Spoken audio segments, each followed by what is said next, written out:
Agora me lembrei de uma coisa aí que eu devia ter falado quando a gente estava conversando sobre a diferença entre catolicismo e o protestantismo, né? Eu falei sobre a sola escritura, Certo. natureza e graça, E mas o ponto, adoração versus adoração, venera. latria e idolia, e a questão das justificação pela fé. De que maneira o homem é justo diante de Deus?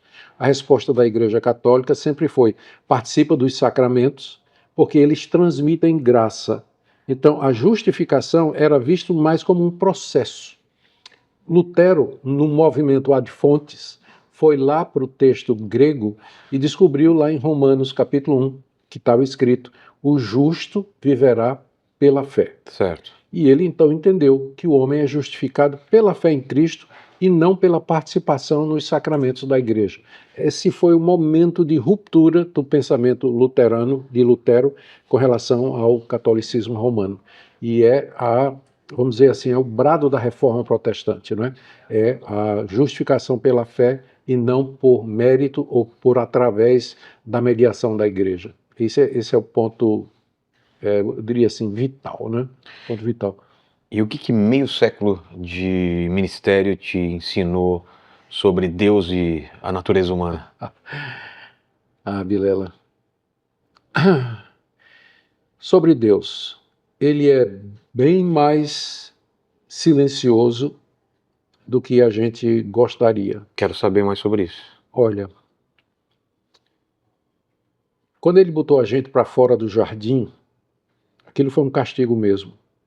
O mais difícil para mim durante esses anos, meio século de relacionamento com Deus, é continuar a crer sem sentir, sem ver, sem tocar.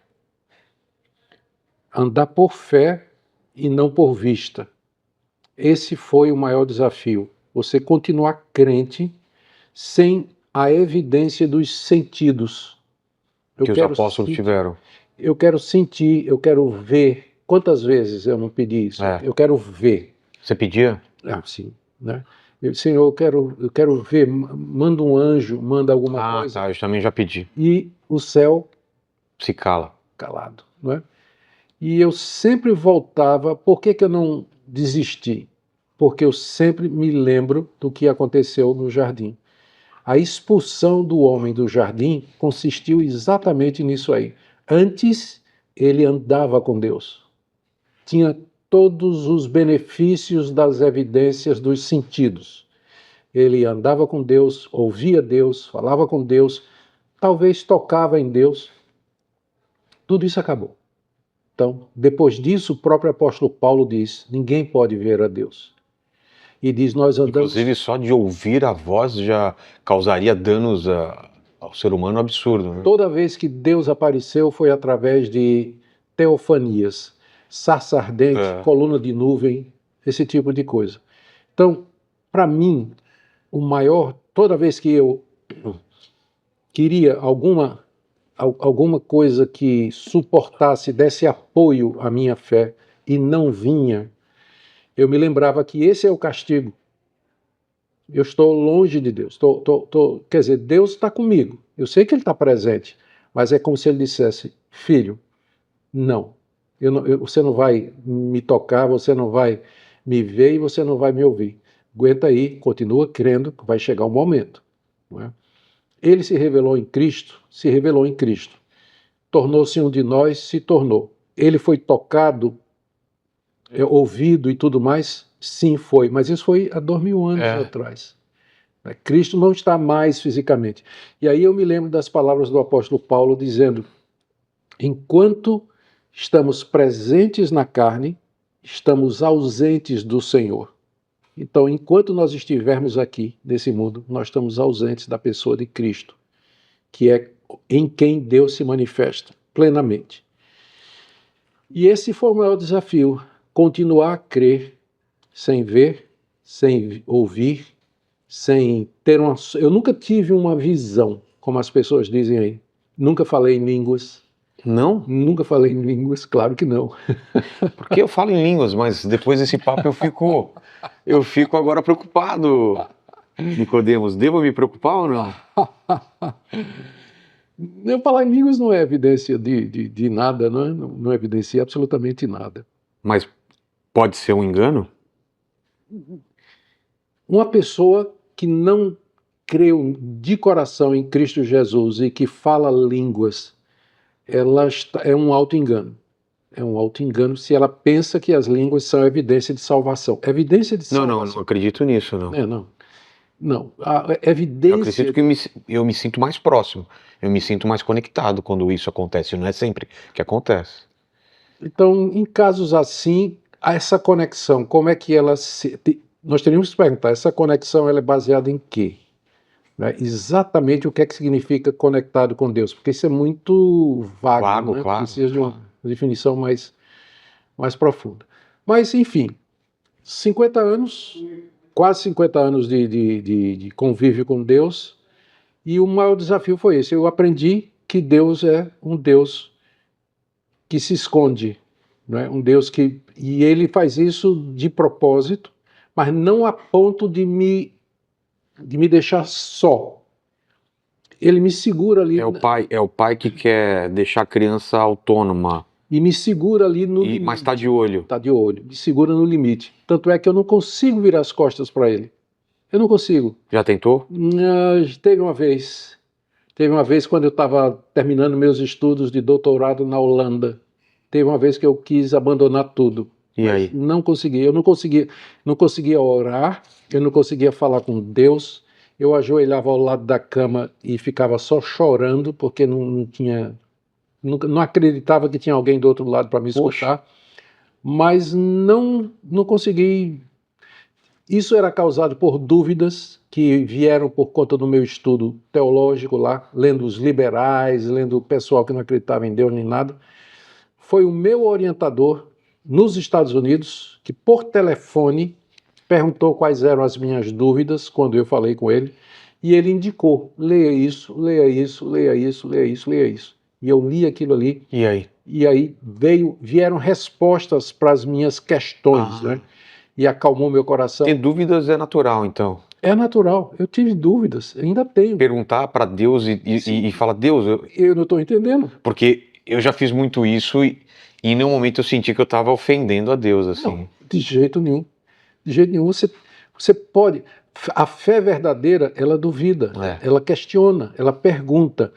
Principalmente diante de fases ou de acontecimentos que você não está preparado mentalmente ou espiritualmente para aquilo, né? Que causa uma dúvida, né? Fala, tá, mas é assim mesmo?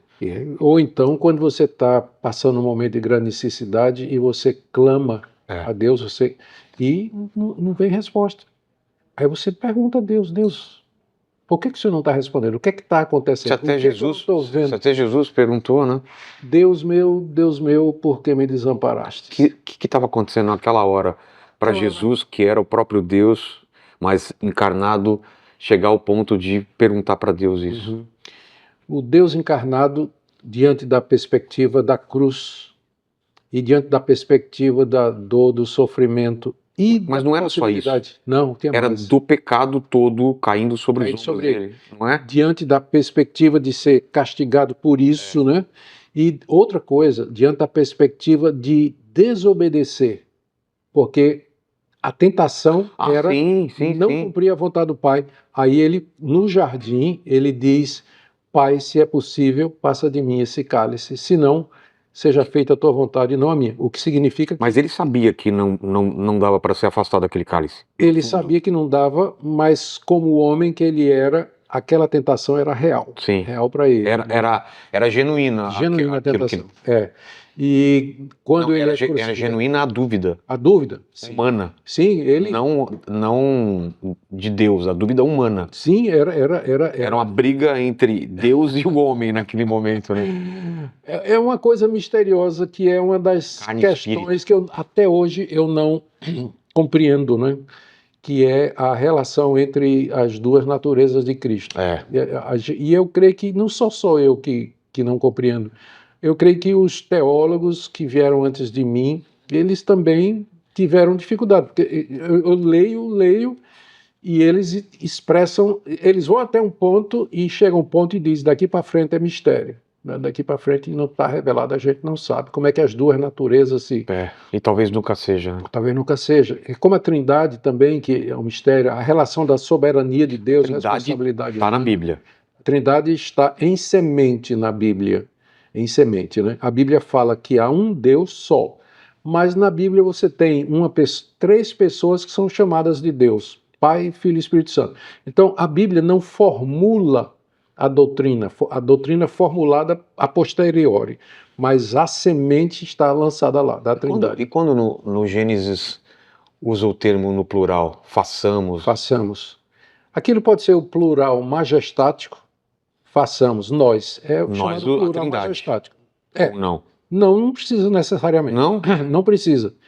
Estou falando a rigor, né? Sim. Analisando assim o argumento de que ali se refere ao Pai, Filho e Espírito Santo, ele não se sustenta linguisticamente, porque é o que o plural é o plural majestático, é alguém que é uma pessoa e que diz assim: nós examinamos o problema e resolvemos dar essa resposta. É o cara só, mas ele fala no plural. Como uma instituição. Uma instituição e coisa dessa natureza. Eu sou host desse podcast e falo, nós decidimos que a partir da semana que vem, mas eu decidi, mas é o podcast como um todo, essa instituição. Exatamente. Então pode ser o plural majestático, isso é uma explicação. Pode ser Deus e os anjos, mas aí não faz sentido, passamos a nossa imagem. Ou pode ser uma referência incipiente da Trindade. Incipiente primária. Está começando. Incipiente da Trindade. Que eu fico entre o plural majestático e essa da revelação incipiente do Deus que é trino.